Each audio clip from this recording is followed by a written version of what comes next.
Mobil itu tepat berhenti di hadapan Sony.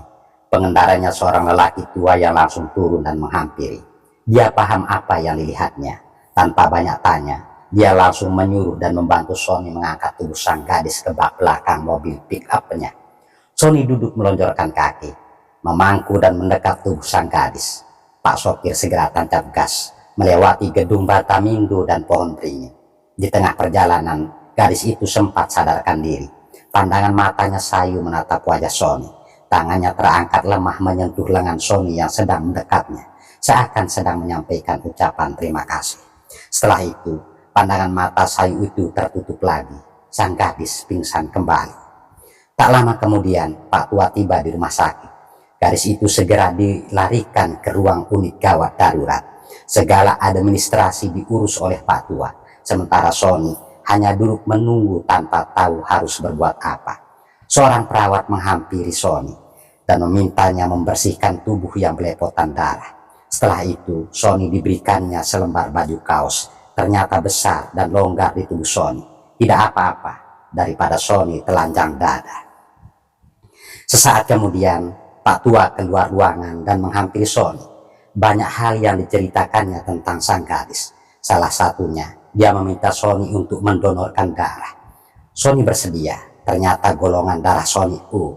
Setelah mendonorkan darah, Sony merasakan pusing, perutnya terasa dililit dan mau muntah. Tapi Sony menyembunyikannya dari Pak Tua. Dia bilang ingin istirahat di mobil pick-up di tempat parkir. Pak Tua mengiyakan. Sony segera melangkah, kemudian merebahkan diri di bak belakang mobil pick-up Pak Tua. Kurang lebih 1 jam kemudian, gadis itu pindah ruangan, tidak di UGD lagi. Pak Tua memilih ruang VIP untuknya. Pak Tua mencari Sony ke tempat parkir, kemudian mengajaknya kembali menemui sang gadis. Kehadiran Sony disambut oleh tangisan dari sang gadis. Tangannya menggenggam erat tangan Sony, seolah tak ingin dilepaskannya. Sony gemetaran, bukan karena sikap sang gadis, tapi karena rasa pusing dan rasa ingin muntah yang terus menyiksa. Sony izin untuk keluar, tapi sang gadis menahannya.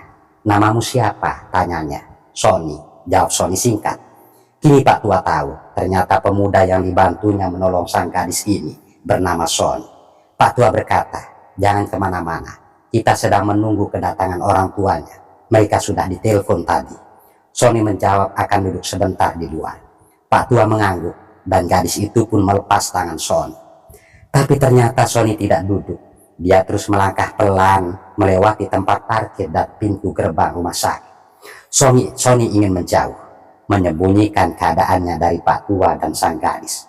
Sony terus melangkah dan melangkah, menelusuri pinggiran jalan raya, berusaha kuat menahan rasa pusing dan mau muntah.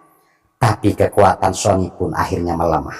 Bumi seakan berputar kencang, pandangannya gelap, sekujur tubuhnya gemetar dan berkeringat. Sony mendudukkan diri di atas rumput ilalang di pinggiran jalan raya itu, memuntahkan cairan pahit yang mengaduk perutnya. Setelah itu, Sony tidak ingat apa-apa lagi. Dia tumbang dan terkapar di pinggiran jalan raya itu.